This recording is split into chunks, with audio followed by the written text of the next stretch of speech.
Alright, boleh dilihat daripada gambar raja ini ya, di mana bagaimana habitus berhubung secara langsung dengan budaya, modal budaya, okey, dan sebenarnya ini adalah di bawah teori deprivasi budaya, yang mana saya cuba untuk menjadikannya dalam bentuk gambar raja yang pada anggapan saya untuk memudahkan pelajar memahami pemikiran Bodo ya.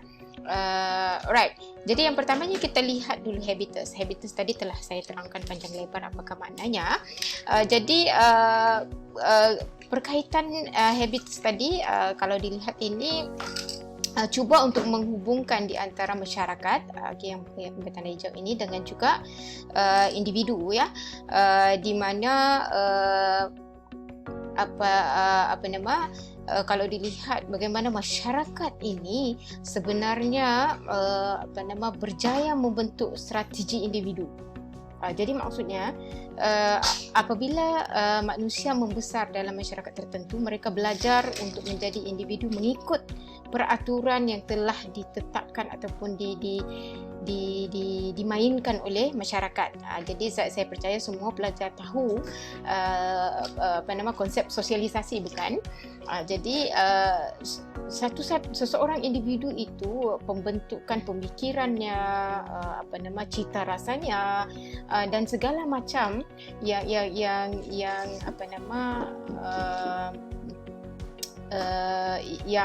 mereka lihat itu dikuasai ataupun dipengaruhi oleh masyarakat ya.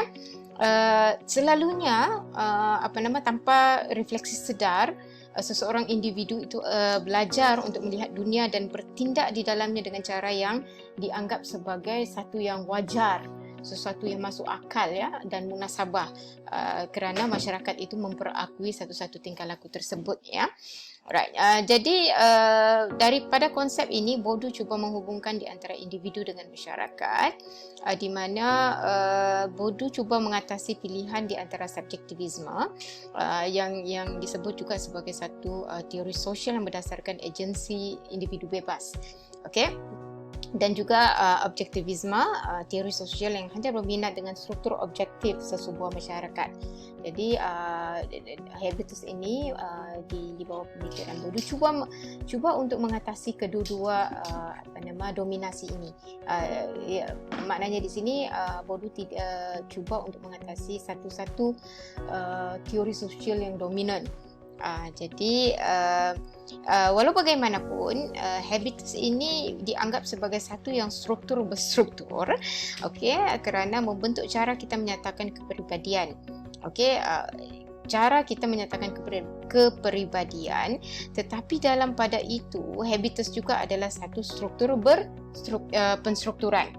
Okey, kerana sebaik sahaja kita membangunkan tabiat ataupun habitus tertentu, kita menerapkannya dalam amalan kita kan, kita dah bentuk satu pemikiran misalnya ataupun kebiasaan, kita akan terapkan dalam kehidupan seharian, dan dia akan berlangsung secara berterusan, yang mana akan menghasilkan semula masyarakat dengan tabiat-tabiat khusus.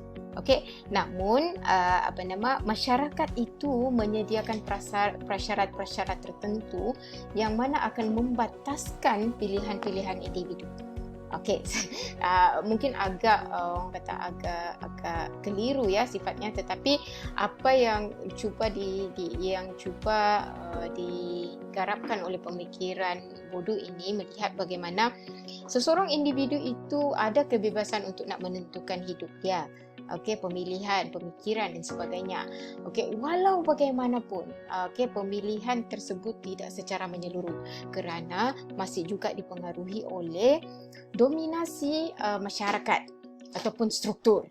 Okey, yang mana kita tidak boleh lari daripada keadaan tersebutlah, melainkan seorang individu itu tidak berinteraksi, duduk di dalam gua dan sebagainya ya. Jadi itu yang cuba dibangunkan, cuba dikembangkan oleh Bodo dalam konteks ini. Jadi kalau dilihat ini, sosialisasi ini memainkan peranan yang besar dalam konteks pembentukan seseorang individu, pemikiran dan sebagainya itu, dan juga itu dipengaruhi secara dominan oleh masyarakat, ya. Jadi apakah pula perkaitan di antara habitus ini dengan modal budaya? Jadi ini sesuatu persoalan yang menarik, ya, di mana konsep habitus muncul secara ringkasnya, ya, muncul disebabkan oleh minat bodoh itu terhadap teori kritis terhadap kuasa ataupun critical theory of power dan isu ketaksamaan sosial yang berlaku dalam masyarakat, ya. Dalam konsep habitus dalam konteks ini dikaitkan dengan modal budaya ataupun juga disebut sebagai modal simbolik, dan penguasaan simbolik tersebut. Bagaimana modal ataupun budaya ini mempengaruhi ataupun menguasai satu-satu masyarakat yang akhirnya itu mempengaruhi pula pembentukan individu, the habitus individu, ya. Bodoh melihat 3 bentuk modal yang beroperasi di setiap masyarakat, iaitu modal ekonomi, saya tidak masukkan sini, ya, modal ekonomi, modal sosial dan modal budaya.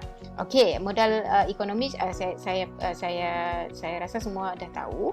Modal sosial ini adalah satu bentuk keupayaan individu untuk bergantung kepada rangkaian sosial, ya, untuk menggerakkan hubungan sosial untuk tujuan mereka sendiri. Contoh modal sosial ini mungkin keluarga, boleh kita yang paling mudah nak tahu, ya. Dan juga modal simbolik ataupun modal budaya, kemampuan untuk mempengaruhi tafsiran dunia, kerana dia itu terletak di peringkat struktur, ya, peringkat yang sangat besar, iaitu di peringkat masyarakat, ya. Disebabkan bodoh ini berminat kepada isu berkenaan dengan kuasa, bodoh melihat bahawa dalam perebutan kuasa dalam sesebuah masyarakat, modal ekonomi dan sosial itu penting. Namun tidak boleh dipertahankan secara berkesan ataupun efisien tanpa adanya tanpa melihat modal simbolik. Itu yang saya tak letakkan 2 modal itu tadi. Kerana modal budaya inilah yang mempengaruhi sebenarnya, yang kuat mempengaruhi habitus, ya. Penguasaan simbolik adalah kawalan ke atas makna yang disampaikan oleh orang kepada dunia mereka, dan dia dimediasi ataupun disampaikan melalui pengetahuan yang terikat secara budaya dan melalui dimensi simbolik kehidupan awam. Tersembunyi dalam pengetahuan budaya, penguasaan simbolik menutupi kesannya jauh lebih cekap daripada penguasaan ekonomi dan politik. Betapa liciknya. Betapa liciknya budaya itu, ya. Seperti konsep ideologi Marx dan hegemoni Gramsci, penguasaan simbolik berfungsi untuk menjelaskan mengapa mereka yang tidak berkuasa, yang tidak mempunyai kuasa ini, maksudnya golongan marhain lah, ya, jarang memberontak terhadap struktur sosial yang sedia ada.